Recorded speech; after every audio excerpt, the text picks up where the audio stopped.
Hey there, hi, welcome to the channel. I am Garrett and thank you for spending some time with me today because in this video, we are talking about even more things that are making your house look cheap, but we can fix them and it's gonna be easy. Now, the first thing we have to discuss that is making your house look cheap are your low hung drapes. It's not doing you any favors. Let me tell you that immediately. As an interior designer, I work with a lot of people in a lot of homes, and not all of them have the budgets for ultra high-end luxury design.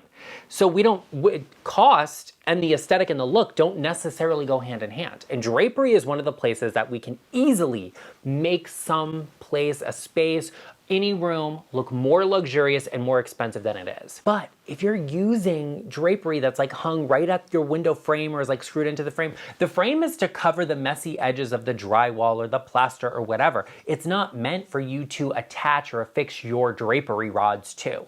They need to be hung above and beyond that. So hang them a little higher than the window frame, and the drapes, when they're open, they should stack on the wall so we see pretty much all of the glass, and that is immediately going to make your space look more expensive, okay? Now, there's conversations about where to hang them or how high to hang them. Some people will say hang them to the ceiling. Other people will say hang them, 9 inches or 10 inches above or right in the middle. I look at space by space and kind of determine what that's going to look like and what needs to be in that space. In my home, I do hang my drapery all the way to the ceiling because I'm looking to really exaggerate the lines and make the ceilings look taller. Great, but it also just really boxes out, fits that area, makes it look very customized because the drapes are hemmed to length, okay? You can take these principles and apply them to pre-packaged, pre-made drapery you get from a box store by having it hemmed to length, right? Take it to any seamstress. This is like the most basic of things that anybody could do. It's like hemming a pair of pants, okay? Just taking out all of the extra, boom, stunning, gorgeous, aesthetic, the moment, the vibe, and luxury in your home. Now, it is besides the point, but I will bring it up and mention it because I am a Scorpio, and that's what I do. In my last video about things that make your home look cheap, people were commenting, they were like, oh, who cares, who cares, who cares? First of all, me. Secondly, all of us that are subscribed to the channel care about our homes looking beautiful because I don't know about you, but I don't live in a jail cell. So I would like it to be comfortable and soft and beautiful and gorgeous. Okay, but honey, I have a question for you. Okay, you wanna know who cares? I wanna know, why'd you click on the video and watch it? Why are you here? Why are you here being a hater, a little rat? Okay, I know what your house looks like if you don't care, but it could never be me. Now, the next thing that's gonna make your house look cheap that we can easily fix is oversized furniture. Now, when I say easily fix, the easiest fix for oversized furniture is getting rid of all of it and starting again, but that's not always accessible to everyone. So you have to be mindful and thoughtful about the size of the furniture you are purchasing and bringing into a space or moving into a space, right? Like a lot of times you have the furniture you have in your moving house, okay? And so is it gonna fit? Is it gonna work? I don't know. All right, we have to be thoughtful about it. We have to take some measurements. All right, you need a tape measure, babes, but that's beside the point. There's a difference between furniture that is oversized and the physical dimension of a piece of furniture, right? So like if you have a king size bed, the mattress is the size of a king size mattress. Okay, they're all the same size. So like there you go, right? What's the bed frame gonna be and what are the details of it that are making it look bigger than it is? For example, in this room here, there's not a lot of floor space visible because the furniture is very big and we have a lot of it that isn't even being used. But the style and the detail of the furniture is also not benefiting us, right? The headboard, it actually has a curvature to the back. So it's like a sleigh style bed that's pulling the bed forward off of the wall. The footboard of the bed is really thick, sharp edges and not a lot of space to get around it. I know what your shins look like and they are rough. Okay, because you're gonna be scraping them up on there all day long. Could never be me. And then there's also things you can see here, a bookcase and a trunk, completely empty bookcase, not being used at all. Why is it there? Let's remove that from the space and minimize. The dresser, ideally, it would be better to put it somewhere else that we had a little bit of extra space. but that may not always be the case. That may be the one piece where we either have to rethink our storage, we have to think about doing something smaller or more narrow there. That may be the one area that is really difficult for us, and we have to do some homework to figure out. But using furniture that is too big for a room is going to make it look stuffed and crowded and small. And that's not really super comfortable to me. Like, a small space is okay. A space that is full is okay, as long as we're using some really good principles when we decorate it. Now, design is not the simplest of things. It's not about just picking out some pretty things and putting them in a space and it's good to go. It takes a lot of refinement in the eye and the way you're looking at things and the details you're bringing in, and you may need a designer to have your back on those decisions, and I would be happy to offer you my services. You could always book a you could always book a one-on-one virtual consultation with me where you can show me around your space and I can answer your design questions, be them difficult or minor. I've got the answers for you. Be sure you head to the link in the description box or go to intro.co/GarrettLeChic to book a call with me. The next thing that often makes a home look cheap is that people, they mistake old for antique or valuable. And before we get into this, I just want to say, age does not equate to value. Whether something is old, whether something is antique or vintage or brand new, the value of it depends on the details and all of that stuff. You need to talk to a professional in that space if you are considering getting something, getting rid of something, or painting something, okay? Let's have that conversation. Be sure you're talking to somebody so you get a real sense of the value before you make decisions that you may regret. Now, what a lot of people think is that it's old, it's great, the quality is good, it has this value to it. And that may not be the case. So a lot of people will hang on to something that is old because they think it's got some great value to it and it doesn't necessarily, or maybe the quality is not actually as good as you think, or it's better than you think, but it's an antiquated piece that is no longer functional or serving you, and you cannot be afraid to move on from things. Here's a space, for example. You can see, it looks dated. It looks dated, okay? We have this like faux Victorian furniture. It's a little heavier, it's a little bulkier. Okay, admittedly, it's a bit dated.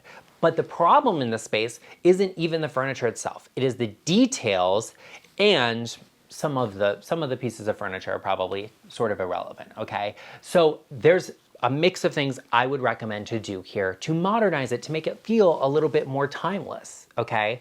First, I would start by getting rid of some of the more antiquated pieces. The vanity, the large chest, they are kind of filling up the space and taking a lot of room that we don't have here.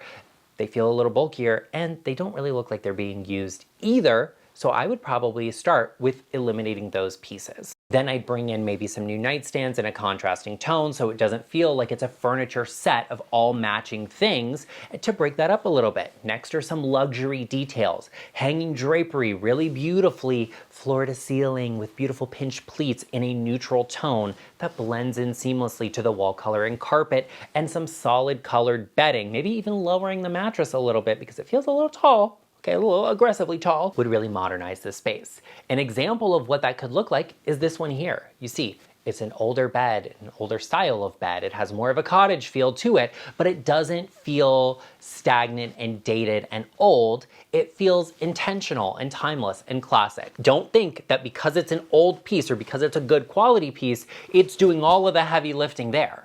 You have to put the effort in to make something look good. It can't just be, oh, I have this thing, it's here, that's that. What's the styling? How's the art hung? What are the accessories on it? What colors are we using to tie everything together? Be intentional in your decisions, and it will make every single piece in your home look effortless and look timeless. And that leads me to another topic that reminds me you need to be careful of, because it could be making your home look cheap, and that is trends. Now, I don't love or hate trends. Trends can be good, they can be bad. But the problem is with trends, you lose a lot of that sense of timelessness. And that's what I always want your home to be, in whatever way that means for you. People hear timeless and they think, oh, you mean traditional. That's not the word that just came out of my mouth, honey. So no, that's not what I mean. Timeless just means it will be everlasting. It will always look good. It is evergreen for you plant parents out there. It always lasts and it looks good, and it's something that you really love. Trends don't always align with that because of quality. That's the main issue. When a trend starts out, it usually is very high-end, very luxurious, expensive, and custom and one-off. And then it starts getting reproduced. And usually it's small batch, high-end manufacturers that are doing this. And so yeah, the trend becomes a little more accessible, but it's still high quality.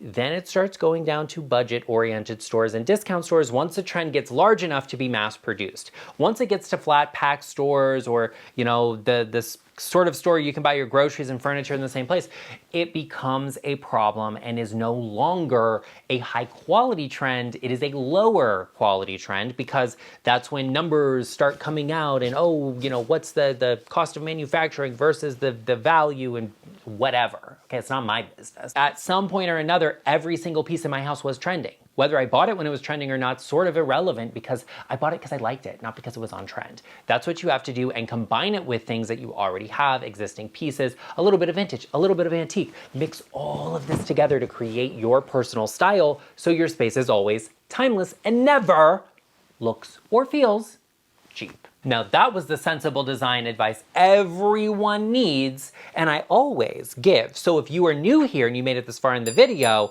this is the opportune moment for you to hit subscribe and join us, become a part of our GarrettLeChic family. You can also pull out your smartphone and scan this QR code that will take you directly to my channel page and it will make it much easier for you to subscribe and join us. And I would also greatly appreciate if everyone watching could give this video a like and also give it some hype to get it shared across the platform so everybody who desperately needs to see it will. And as a reminder, because we know games love to be played, make sure you're still subscribed and you have your bell notifications turned on so you get notified every time I upload. Another thing that will make your house look cheap is if you break the rules without intention. I'm not the person that says you have to follow all of the design rules or else. Okay, I'm not showing up with the police and a warrant to your house to come and get you. There's certain rules that I may have to report, but that's beside the point. But you can break rules. I recommend you do. I recommend you do because that is where the design becomes interesting. That's where it challenges the perspective of design, right? If everybody does the same exact thing everywhere, design becomes placid. There is no more innovation.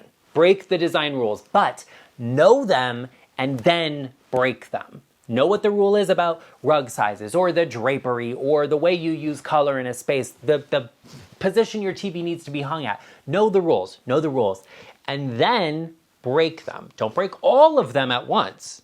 That's called a mess, okay? But break a few of them and do so intentionally with good reason and decide, if I break this rule, what does that mean for this one over here? How do I bring all of this together while not having this one thing? Here's another space, for example. It's a big room. It's a good space. We're breaking a couple of rules here. We have a big rug. It's actually very close to the correct size, but we have a furniture set. All of the furniture is pushed against a wall, right? Those are things I would say, well, let's have a slightly smaller rug and then let's break up the set. Let's get rid of the love seat and do just the sofa and chair. Maybe we add another chair in a similar dimension, right? These are big, heavy, bulky pieces of furniture, but it's okay because a room can carry the size of them. Great, wonderful. Get another chair that's a little oversized. Let's mount the television on the wall. Let's do a long console underneath it so that it starts to feel more layered, more intentional, like you thought about the design of it, not like we just put our furniture here, push it all up against the wall and we're dancing in the carpet. I guess, I don't know what to tell you about that. Let's use intention when we are breaking rules so we know how to make it look good even though we did that. Now, another thing that you are doing that's making your house look cheap, and I'm gonna insist that it ends today because I do take it as a personal affront to my design sensibilities, is cool toned lighting.